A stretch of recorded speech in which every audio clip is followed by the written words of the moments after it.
ai tu na hian in bikin khar program manga khom kon bang chia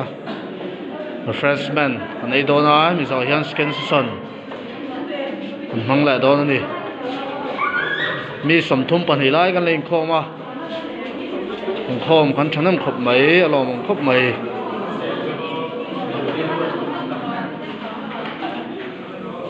lom khop mai som thum pan hi lai han refreshment ka ei zo han lut la vek don yo na hianin freshman chicken pakora anei mak ani lokin ka le pa na na hianin ei sang te po lỗ phụ lỗ gì ha ha adapter hui lỗ mang anh gì ha khoi dap tor thar adapter hui gì nữa mà mình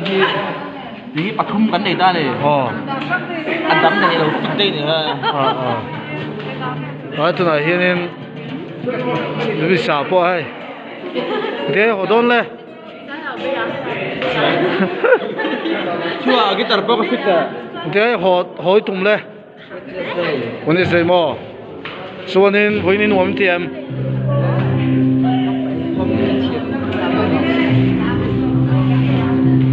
suan chen nui cái là gì on đây suan thì khanin suan refreshment khan ei sup supanga dakar thum cholvin mini somvel nuwa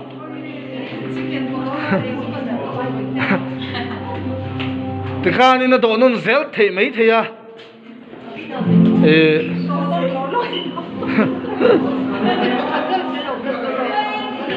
mà hiện nay này không cần bang chi skin session cũng chẳng lẽ đó thế thì cái lỗ chu hello ni ari ai zo in tu kala kala masih silunga kan nau tlang de ya tu này lỗ chu ka umon boy SLD cho nên lỗ khó yang tu này thèn chari tina han kan thleng khotila kan thleng the great city no mo cái leng đó nia cái này cái freshman ini hey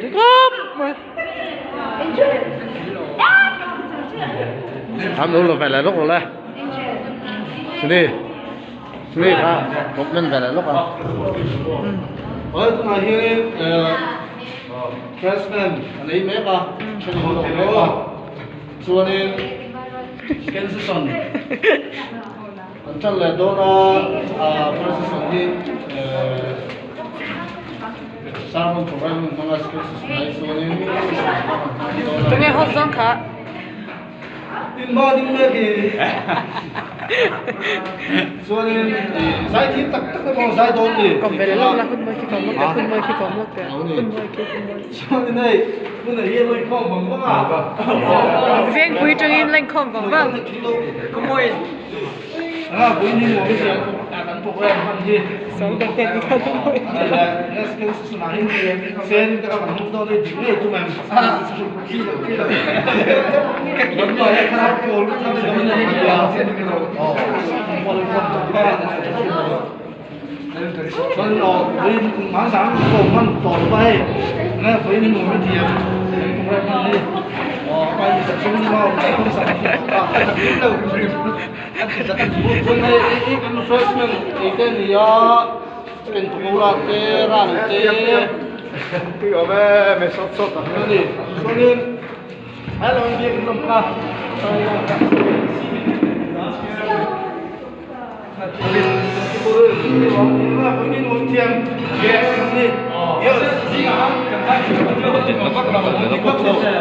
cái dai về tiếng với chú ôn rồi mai khá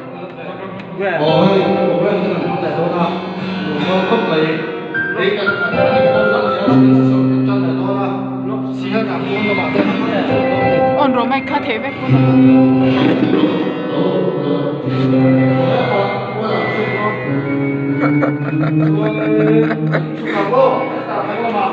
Minum tak ada. Pui minum tak ada rau. Kalau thiam reng. บอกแต่ตอนนั้นเนี่ยวันนี้ตัวมันเต็มเลยตัวมันเต็มที่ตัวนี้สิ่งที่เธอละว่าส่วนอาสาตะโกก็โดนที่โอ้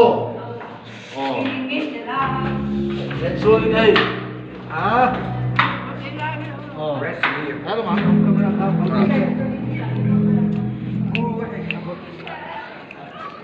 ว่าพูดกันก่อนแบบรบกวนดิขนาดเฮียนี่เนี่ยคุยกันปกติมันหัวไม่ถึงเลย Ano, bayin chu. Ay mudan. Karaw tiang li min wakkat ani bermay. Kung singi ama so kung saka mai so ama mo kung saka so mo. Tui tin mo mi tiang win di. Hindi. Hết là mà tầng vát lâu. Tuần này còn sẽ đón hết rồi mà. Còn là lúc này. Với con freshman chụp nghe ăn này. Ê, ông phim nó đạp về luôn. Nó đạp về luôn hay. Hay cái nó interview kì. Đón nên phân nôm tiệm này. Khóc nơi thì. Không thằng ba lòng có về là. Cái nín. Là lại. Nó là sáng còn về phát đón đi. Với hi program hi. Anh nuôi mấy tiếng á, boring đâu hết thì anh nuôi khúc này nuôi liên tục cho cái sân khác từ khúc này cái hai tụ rung còn trong hai mấy đâu mày phải đâu sân thế nào pe cả còn phải là ngay chơi thì ai họ đón lên họ đón này một đón nó chiên rồi này là với hin nuôi mấy tiếng nghe cảnh tục đây mình cũng thích đi phải phai lẩu đấy lúng ngồi lúng tay hành niệm anh nuôi khúc này cho nên bây giờ không còn về nữa tăng đi thì phải cần upload đâu nè cái xe phải là khăn gì là nếu mà với hi từ đàn thì nó còn program man hắn nổi được thì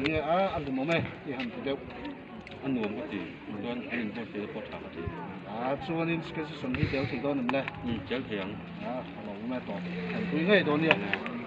bây giờ cũng còn về đó là còn chơi miếng khạ Mama. DC vậy cho nên này single làm lên single lỗ mô cho nên anh này với nghe program thì nuôi mấy tiền nghe cái mình chú xem chẳng lai thì tập bộ khác nha rồi sắp tới Vin Power ba cái này cái sản phẩm thì đâu nè thế nào cái này là món còn là hay cái này thật là thật mấy mi với ni cái mà ấy nụ quý pasal là này đâu nè Kalau le velog de refreshment ke baik velog fifi lo velog de refreshment ke baik. Mà là làm lâu lâu bây giờ sẽ đâu nhá nó với nên nuôi mấy tiệm nuôi mấy tiệm mà hay là single thì cái sấy về đấy rồi cho nên ông em xin con phòng về ăn sao cái tụi em mà tụi lâu tụi mày mà hi bị sập súng động mấy nè trong cái là ba cái xin con phòng về đó cái xin đi sập súng lỗ lỏng áo sai tùy tiền thì là anh uống apa khang ai em scan sẽ na sẽ ai sửa đó em Kasi ko hi reply rồi. Sửa tôm lùm không cái đó còn là đón đi làm luôn lắm phần thì lúc còn là ổn đó chú nó với hiện còn nó sắp phát đằng ổn mình thiềm thêm nữa thì nghe với hiện nuôi mới thiềm lên son skin son kiểu thì đâu nè Del thèm không bán hoa với cái mì đâu. heo van thật là xí về anh này là xe đến khao không đâu nó khao hành trình tụm nó đều tay này còn thế mà Xe tụi vắt cái này là anh nói chủ thức luôn tinh thể thấu Kaka boleh mi kadi Kuna Miri lah dia. Oke, wangur sih itu pelat itu berikut di keluar resort ini tahun ini. Ini dah, ingat ini program mandan untuk ini. ก็มาซื้อเนี่ยซื้อส่วนจนโดนนะกันโปรแกรมมันที่น้อยกี่เดียวแค่หาหิมุมที่เดียวอาศัยเดียวช่วงนี้ซื้อส่วนอาเห็นเดี๋ยวไงทุกมันเดี๋ยวไทยโดนเนี่ยคนทุกสิ่งช่วย所以那边路刚那个，这包括说那规模都肯定变了，这怎么？耶。哦，哎，为人这个人弄到你啊，你晒个那个咩了哇？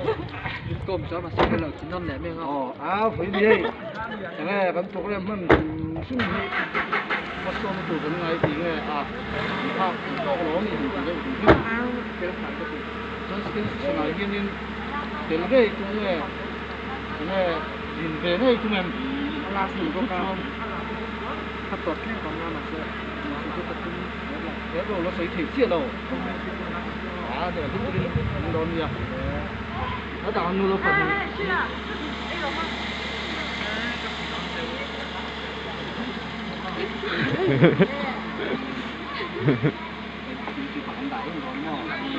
说那个回我们点嘞，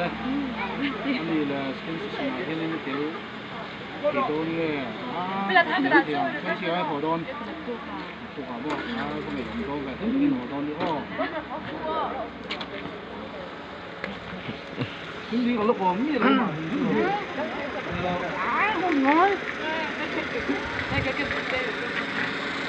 好啦，嗱呢咁做嘅，我哋用啱咁，先啲咁講嘅啦，不當嘅。先咧，佢呢，做咧呢胡蛋。 nghe cắn nổi đều là đủ mà đi ăn đều xuân cái sườn tiểu ngay tụi mìnhดูลงเหรอ sai đòn đi còn lên à không đòn vô ăn lên àดูมั้งเนี่ย ồ ai cái cổ bé lúc này scooty thằng đòn chi à cái này tôi thấy chỉ đòn อ๋อ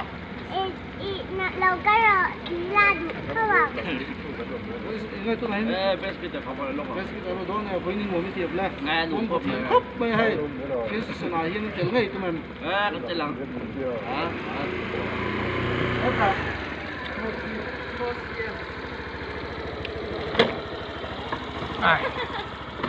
cô xe phải khóc về à không phải con ăn liền rồi nên mà hi nhiều tăng của đi à người ta học bộ còn rất tụ hàng xóm sẽ cho nên nghe với những người mới tiền thì một mấy tiền thì là cái sốนี้tiểu thì đó nằm